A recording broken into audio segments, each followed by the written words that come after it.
बिस्मिल्लाहिर्रहमानिर्रहीम अस्सलाम वालेकुम नाज़रीन, मैं जवाद यूसुफ हूँ और आप सबको अपने ऑफिशियल चैनल में खुश-आमदीद कहता हूँ। नाज़रीन, पहले सिर्फ एक मुल्क था जो कि मर्ग बर इज़राइल कहता था, एंड दैट वाज़ ईरान। अब एक और मुल्क इसमें शामिल हो चुका है और ऑफिशियली अब इज़राइल की जानिब से for the first time Pakistan के खिलाफ स्टेटमेंट्स आना शुरू हो चुकी हैं।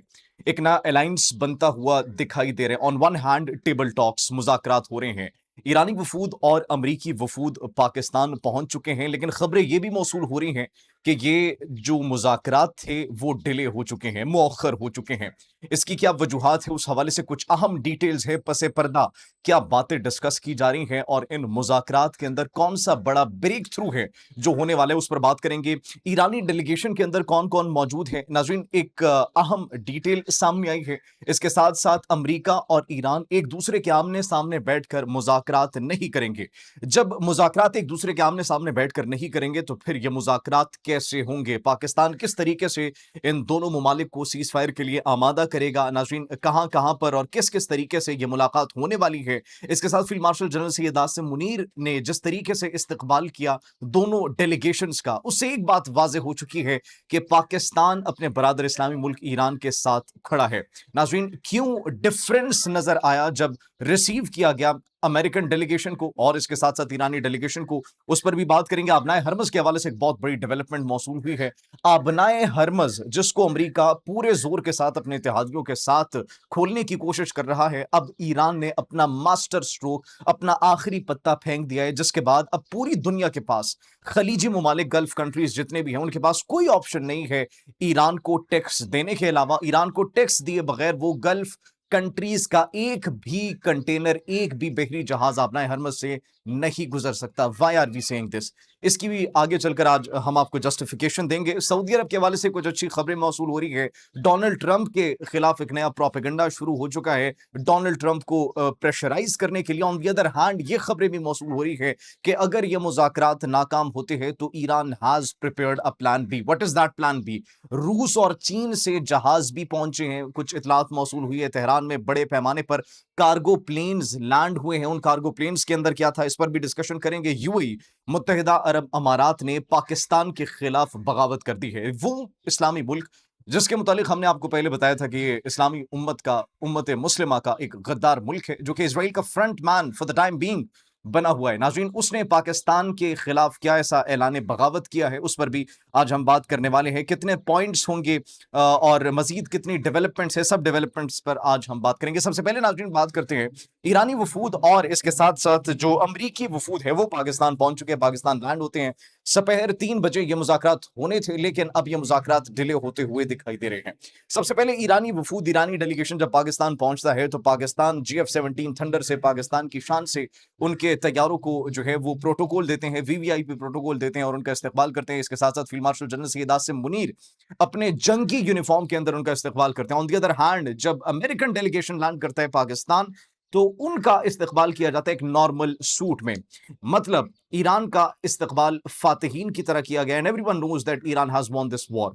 इसीलिए उनका फातिहीन की तरह इस्तकबाल किया गया। जब ईरान के जो वजीर खारजा हैं और उनके स्पीकर आ रहे थे पाकिस्तान, तो नाज़रीन, जो जहाज था उस जहाज के अंदर उन मासूम बच्चियों की तस्वीर थी और साथ एक फूल था, जिससे ये वाज़े उन्होंने पैगाम दिया कि मेरे साथ इस सीज़ फायर और टेबल टॉक्स की बात करने के लिए मैं अकेला नहीं है, बल्कि वो तमाम तर मासूम बच्चियां जिनको इजरायली और अमरीकी हमलों में शहीद किया गया उस स्कूल पर, उस 160 से ज़ायद बच्चियां, वो मेरे साथ मौजूद हैं। नाज़रीन, सिर्फ यही नहीं बल्कि 10 पॉइंट्स ईरान की जानिब से प्रिपेयर कर लिए गए हैं, 15 पॉइंट्स अमेरिका की जानिब से प्रिपेयर कर लिए गए हैं। थोड़ी देर बाद ये मुज़ाकरात शुरू हो जाएंगे। जो डिले की खबरें आ रही हैं कि मुज़ाकरात मौखर हो चुके हैं, वो इसलिए क्योंकि ईरान और यूएस एक दूसरे को कन्फ्रंट नहीं करना चाहते। ईरान क्या जवाब दे रहा है? ईरान की जवाब दे रहा है कि जिन्होंने मासूम बच्चियों पर हमला किया, जिन्होंने बगैर किसी जवाब के ईरान की खुद मुख्तारी, ईरान की सलामती पर हमला किया, हम उनके साथ बैठकर मुज़ाकरात नहीं करेंगे।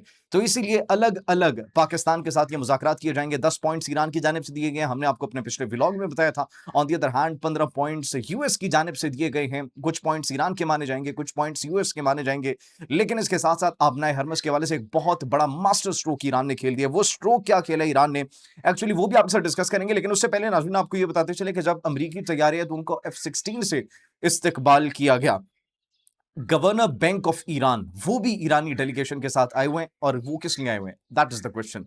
वो इसलिए आए हुए हैं क्योंकि जितने भी नुकसानात हुए हैं उन नुकसानात का तखमीना लगाया जाएगा। और सिर्फ यही नहीं बल्कि ईरान के ऊपर जो सैंक्शंस लगाई गई हैं फ्रॉम द पास्ट 4 डेकेड्स, पिछली 4 दहाइयों से जो ईरान के ऊपर सैंक्शंस लगाई गई हैं, ईरान के जहां जहां पर असासे मुंजमद किए गए हैं, तो वो असासे जो है वापस खुलवाने और उनको रिलीज करने की एक डिमांड भी की जाएगी ईरानियन डेलीगेशन की जानिब से।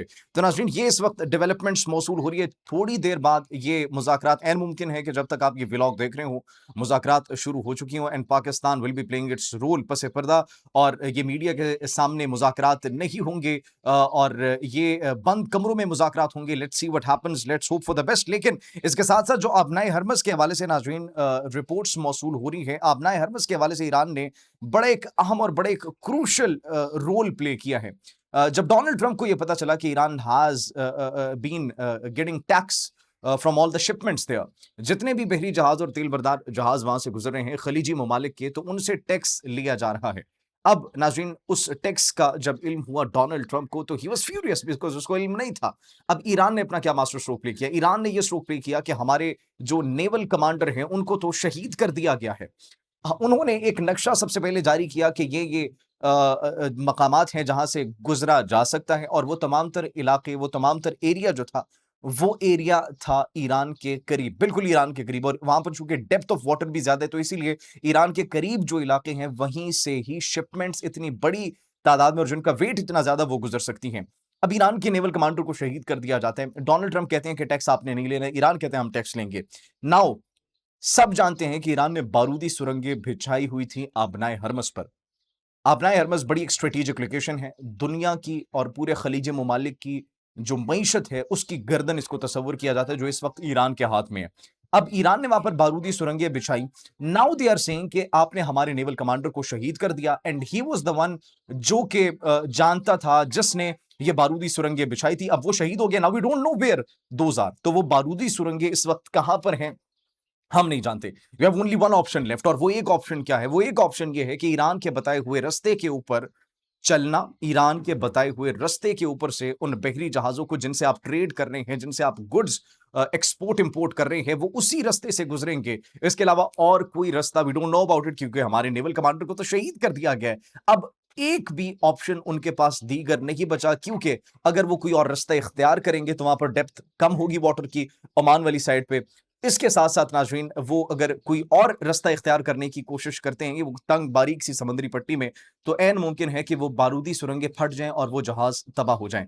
तो अब ईरान के बताए हुए रास्ते के अलावा, गुजरने के अलावा उनके पास और कोई ऑप्शन नहीं बचा।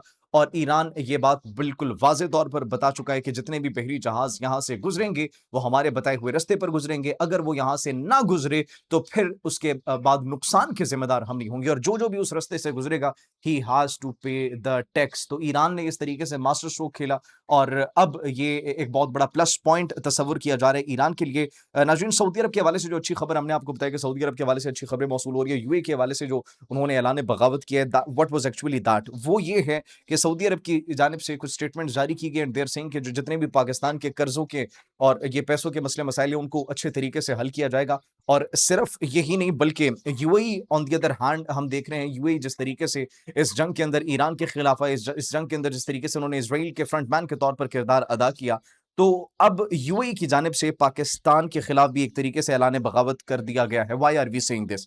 ये बात हम इसलिए करें कि यूएई के जो डॉक्टर्स थे उनको पाकिस्तान वापस भेजना शुरू कर दिया गया। जिनके पास गोल्डन वीजास थे उनके वीजास खत्म कर दिए गए, मनसूख कर दिए गए हैं। वीजा के मसले मसाइल शुरू हो चुके हैं। अबुधाबी यूनिवर्सिटी के अंदर जिन स्टूडेंट्स को, पाकिस्तानी स्टूडेंट्स को स्कॉलरशिप्स दी गई थी, वो स्कॉलरशिप्स खत्म कर दी गई हैं, कैंसिल कर दी गई हैं। और वो पाकिस्तानी स्टूडेंट्स जो कि स्कॉलरशिप्स पर वहां पर गए थे, they have been sent back to Pakistan. This is a clear message from UAE, मुत्तहिदा अरब अमारात की जानिब से ये क्लियर मैसेज है। और वो मैसेज ये है कि हम पाकिस्तान के साथ नहीं खड़े। ऑन द अदर हैंड, सऊदी अरब पाकिस्तान के साथ खड़ा है, और उन्होंने पाकिस्तान के जितने भी माशी मसले मसाइल हैं उनको हल करने के लिए अपना रोल प्ले करने का ऐलान कर दिया। नाज़रीन, ऑन द अदर हैंड, हमने आपको बताया कि डोनाल्ड ट्रंप के खिलाफ एक नया मनसूबा बनाया जा रहा है। एक्चुअली एक रिपोर्ट शाया की गई है डोनाल्ड ट्रंप की जानिब से, डोनाल्ड ट्रंप की के हवाले से उसको मैनिपुलेट करने के लिए। यह रिपोर्ट शाया की गई है मुख्तलिफ न्यूज चैनल्स की जानिब से, अखबारों की जानिब से। New York times wall street journal और सीएनएन की जानिब से रिपोर्ट शाया की गई। उन रिपोर्ट्स के अंदर क्या जिक्र किया गया?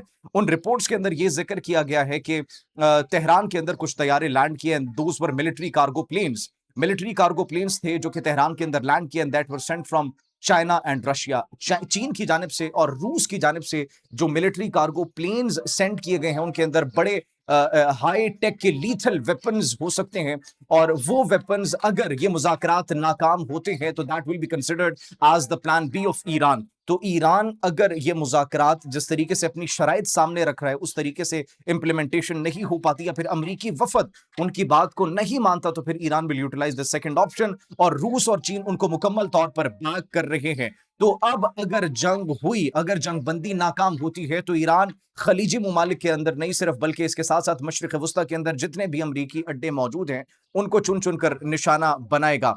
मुज़ाकरात थोड़ी देर बाद शुरू होने वाले हैं। मुज़ाकरात नाकाम होते हैं तो प्लान बी ईरान के पास तैयार है। पाकिस्तान अपना रोल प्ले कर रहा है। इसके साथ साथ ईरान ने अपना हरमस के हवाले से भी जो स्ट्रैटेजी अपनाई है, अब दीगर ममालिक के पास ईरान को टैक्स देने के अलावा और कोई ऑप्शन नहीं बचा। फिल वक्त इतनी नाज़रीन, जैसे कोई मजीद डेवलपमेंट्स आती है आपकी खिदमत में हाजिर होंगे। तब तक के लिए मुझे इजाजत दीजिए। अपना बहुत ख्याल रखिए। अल्लाह निगहबान।